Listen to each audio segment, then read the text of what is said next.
Assalamualaikum teman-teman, nama saya Saputri Melani. Hari ini saya bersama dengan teman-teman saya, Citra Mawarni, Fitriana, Rafsanjani, dan Salim Fikri. Kami akan menceritakan tentang beberapa hal yang menyeramkan, bukan tentang hantu, tapi tentang manusia. Di samping itu, tujuan kami membuat video ini ialah untuk menambah wawasan kita semua, baik bagi kami sebagai pembuat video maupun teman-teman semua sebagai penonton.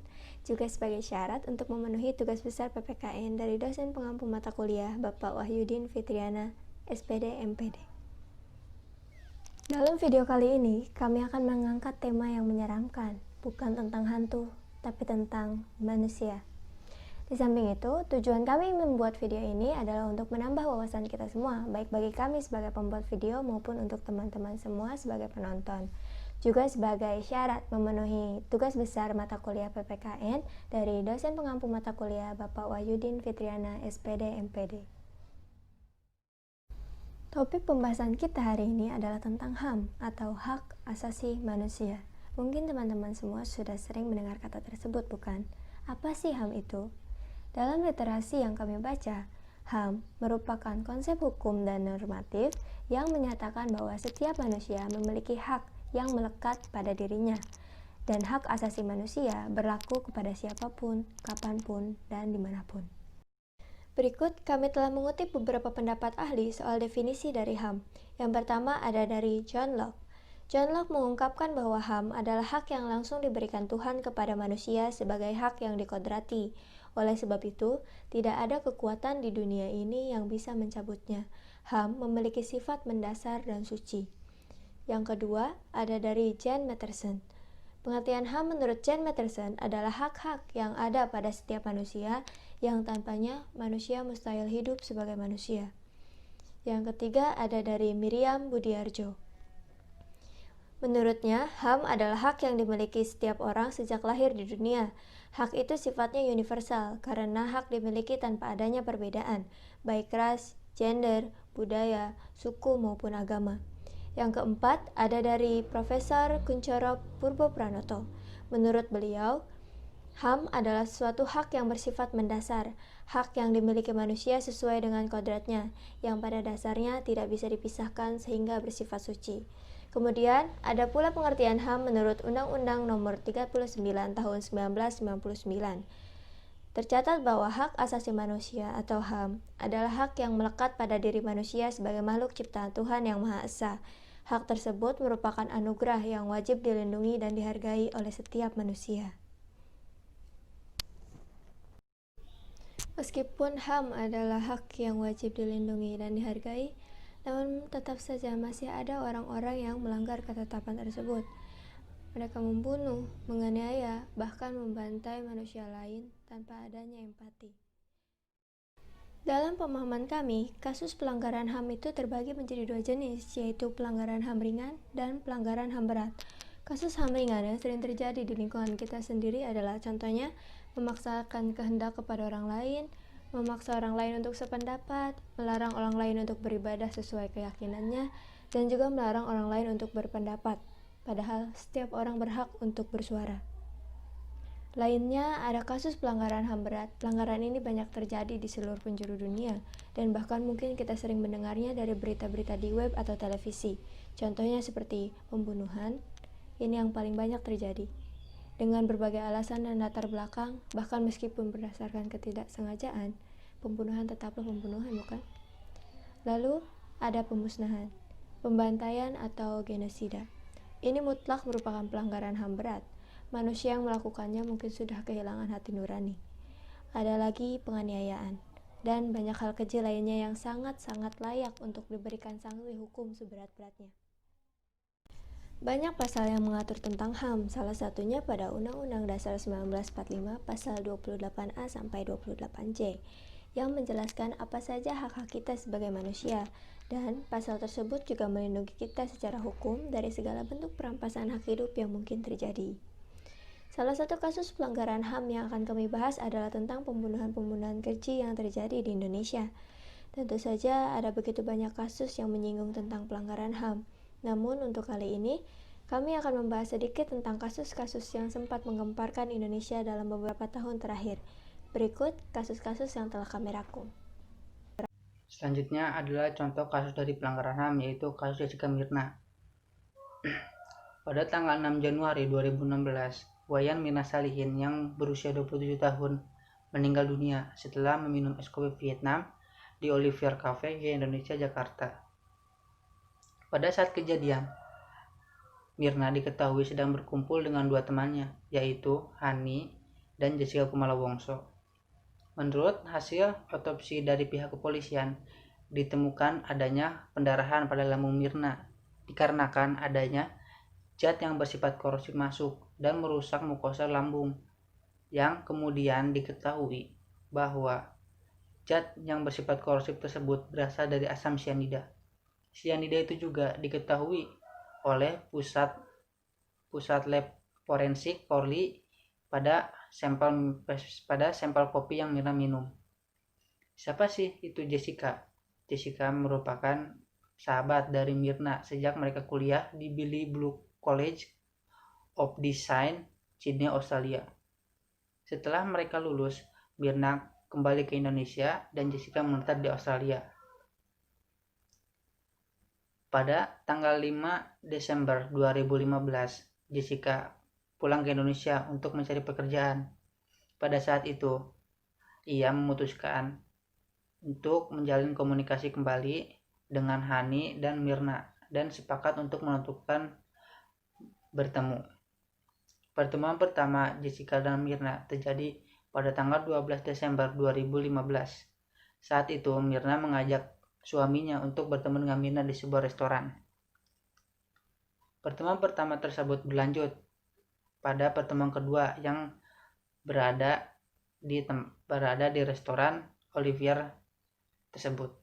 Olivier menurut Jessica merupakan tempat yang ditentukan oleh Mirna karena sepulang dari Australia, Jessica tidak banyak tahu tentang restoran kopi yang berada di Jakarta. Pada pertemuan kedua di restoran Olivier, Jessica tiba 2 jam lebih cepat dari waktu yang telah ditentukan. Kepolisian mencatat Jessica lantas memesan es kopi Vietnam sesuai dengan permintaan yang Mirna minta dan koktail serta passionate Farijak untuk dia dan Hani. Kemudian siapa sih itu Mirna? Wayan Mirna Salihin yang biasa dipanggil Mirna lahir pada tanggal 30 Maret 1988. Mirna memiliki saudara kembar yang bernama Made Sandi Salihin. Mirna adalah anak sulung dari pasangan Edi Darmawan Salihin dan Ni Ketut Sianti.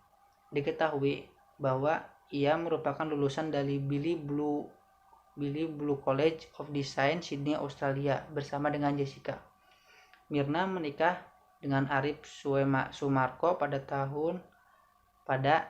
November 2015. Oke, di sini saya akan melanjutkan tentang kronologi kasus Jessica dan Mirna. Berdasarkan sumber yang saya baca, yaitu berdasarkan dari CNN Indonesia, Wayan Mirna Salihin atau Mirna dinyatakan keracunan senyawa sianida yang terkandung dalam es kopi Vietnam yang dia minum saat bertemu dengan kedua rekannya, yaitu yang bernama Jessica Kumala Wongso dan Hani, di sebuah kafe yang bernama Oliver Cafe dan tempatnya yaitu di Grand Indonesia Shopping Town, Jakarta. Dan berikut gambar tempat Jessica, Mirna, dan Hani bertemu.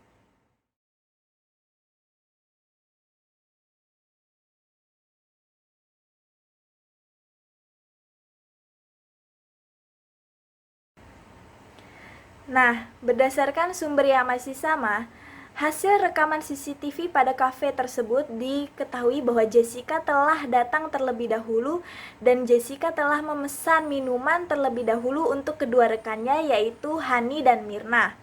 Pada minuman yang dipesan tidak menunjukkan keanehan, bahkan Jessica dan Hani sempat mencicipi minuman tersebut. Namun tidak lama kemudian, Mirna yang meminum es kopi Vietnam tersebut mengalami lemas dan tidak sadarkan diri saat dibawa ke rumah sakit dan ternyata nyawa Mirna sudah tidak tertolong. Dan berikut hasil rekaman CCTV pada kafe tersebut saat detik-detik Mirna terjadi lemas dan tidak sadarkan diri. Mirna ingin memasuk dari situ tapi tidak jadi. Mirna memasuk dari situ tapi tidak jadi? Ya. Karena? Jessica mau duduk di sebelah situ. Oke. Jessica mau duduk di sebelah situ. Ini tadi Anda jelaskan ya. Bisa dijelaskan lagi sambil Anda ngomong aja? Iya. Dapat terlihat Mirna duduk langsung mengaduk. Dia langsung minum. Lalu dia langsung bilang, ini tidak enak. Ini apaan ini, sobat? Lalu dia bilang ke kita, ini benar-benar tidak enak. Lalu saya bilang, setelah itu saya cium kopinya dulu. Lalu tidak lama kemudian Mirna menjelaskan ke Jessica ini sangat tidak enak. Lalu Jessica langsung jalan minta air. Lalu kita tinggal berdua. Lalu Mirna suruh saya coba. Saya sempat melompat sedikit, itu sepertinya saya kaget dengan rasanya. Saya sampai nyender gitu. Saya langsung bilang, Mir cepat lihat menu. Ya seperti itu. Langsung tarik menu minuman. Kita cari-cari menu. Lalu saya sudah fokus lihat menu. Jessica balik. Mirna mendekatkan sedikit kopinya ke arah Jessica. Tapi pelayan datang. Sebentar di sini. Tadi Mirna meminta Jessica untuk mengambil minum. Mirna akhirnya Jessica mengambil minum atau memanggil pelayan malahan? Tadi kan ada yang datang. Sepertinya memanggil pelayan. Bukan mengambil minum tapi memanggil pelayan akhirnya. Iya, mungkin dia. Baik, lanjut.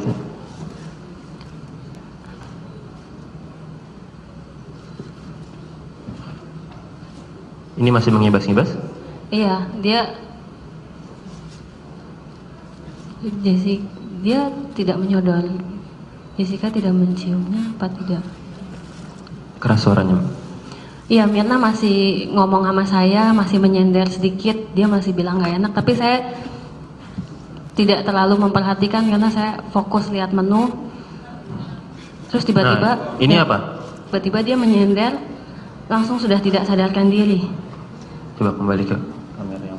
Selanjutnya, tim forensik mengotopsi jenazah Mirna di Rumah Sakit Mabes Polri Jakarta dan memastikan bahwa lambung Mirna dalam keadaan rusak dan terkandung zat korosif, di mana reaksi Mirna setelah minum kopi tersebut mengeluarkan buih pada mulutnya dan tubuh yang menegang. Setelah dilakukan penyelidikan lebih lanjut oleh kepolisian, didapatkan hasil dari uji laboratorium forensik Mabes Polri Jakarta yang menyatakan bahwa kopi tersebut terkandung sebanyak 3 gram senyawa sianida atau dosis yang pada kandungan senyawa tersebut setara dengan menewaskan 5 orang sekaligus. Selanjutnya, berdasarkan sumber Kompas yang saya baca tentang kasus Jessica dan Mirna, pihak kepolisian melakukan olah TKP. Hasil dari olah TKP dan pemeriksaan saksi, polisi menetapkan Jessica Kumala Wongso sebagai tersangka. Jessica dijerat dengan pasal 340 KUHP tentang pembunuhan berencana. Menurut pakar hukum pidana Ganjar Laksamana Bondan, mengatakan ancaman hukuman maksimal untuk pasal 340 KUHP yaitu hukuman mati. Adapun pasal 340 KUHP tentang pembunuhan berencana berbunyi, barang siapa sengaja dan dengan rencana lebih dahulu merampas nyawa orang lain, diancam dengan pidana mati atau pidana penjara seumur hidup atau selama waktu tertentu paling lama 20 tahun. Namun keputusan soal hukuman tersebut tergantung hakim apakah ada keringanan atau tidak. Dan Jessica akhirnya ditetapkan sebagai tersangka dan dikenakan hukuman penjara selama 20 tahun. Untuk kasus kedua yaitu kasus Angelin. Kasus Angelin ini merupakan kasus kekerasan terhadap anak berusia 8 tahun yang terjadi di Kota Denpasar, Bali pada tanggal 16 Mei 2015. Peristiwa ini merupakan peristiwa yang populer dalam berbagai media di Indonesia yang diawali dengan sebuah postingan di halaman Facebook oleh keluarga angkatnya yang berjudul Find Angelin Bali Missing Child. Secara perhatian dari berbagai pihak mengungkapkan bahwa Angelin tidak tinggal di rumah yang layak huni dan mendapatkan pengasuhan yang kurang baik dari orang tua angkatnya. Ia bahkan mendapatkan penyiksaan secara fisik dan mental. Akibat sifat sangat tertutup dan tidak kooperatif dari ibu angkatnya, Margaret Christina Megawe memunculkan dugaan bahwa Angelin tidak hilang diculik, melainkan hilang karena dibunuh, bahkan sebelum jasadnya ditemukan.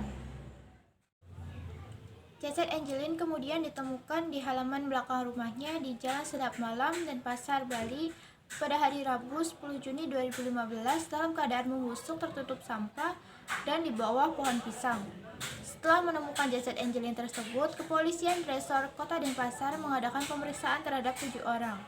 Salah satunya 7 orang tersebut termasuk ibunya Margaret, kakak angkatnya Ivani dan Christina, kemudian pembantunya Agus, kemudian penghuni indekos yaitu Rahmat dan Susanti, kemudian 2 petugas keamanan yang disewa khusus.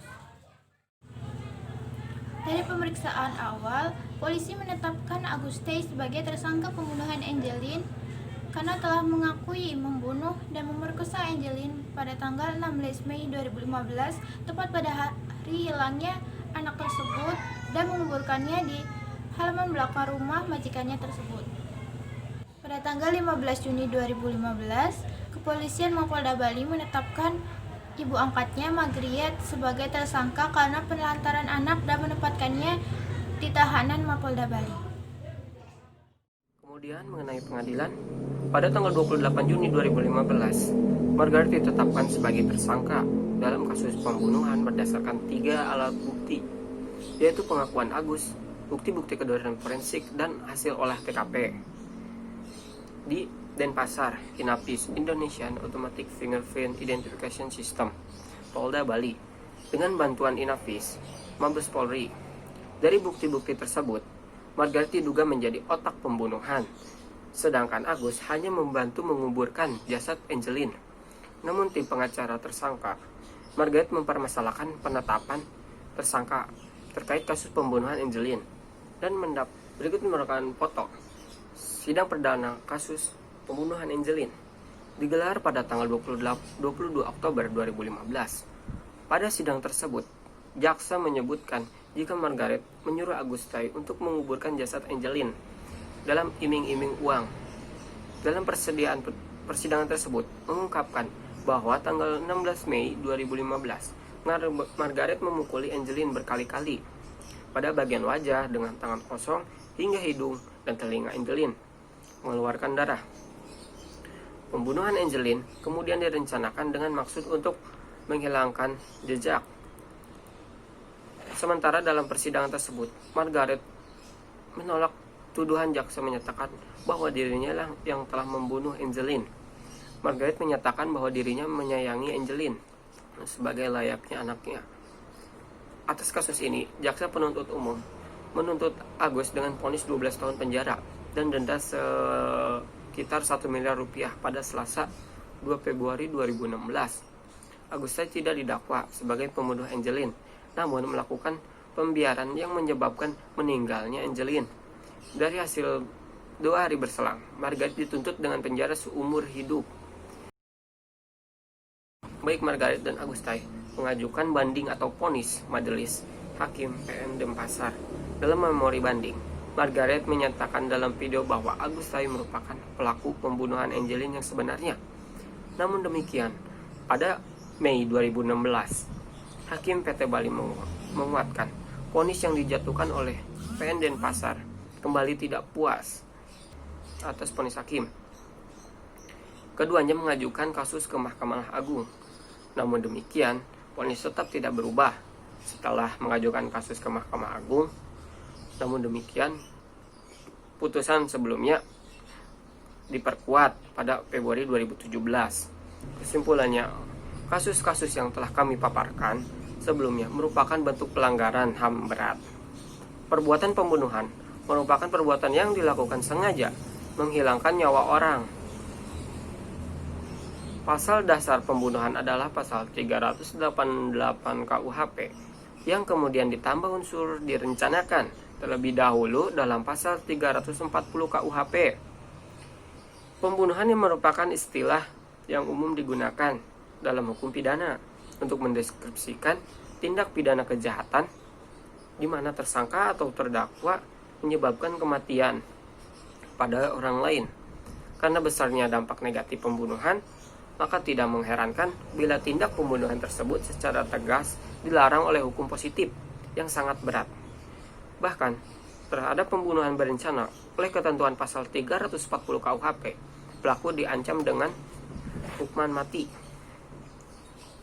Salah satu dampak yang ditimbulkan oleh kejahatan pembunuhan adalah hilangnya nyawa si korban, padahal nyawa adalah sesuatu milik yang paling berharga bagi setiap orang. Karena adalah wajar bila masyarakat melalui norma hukum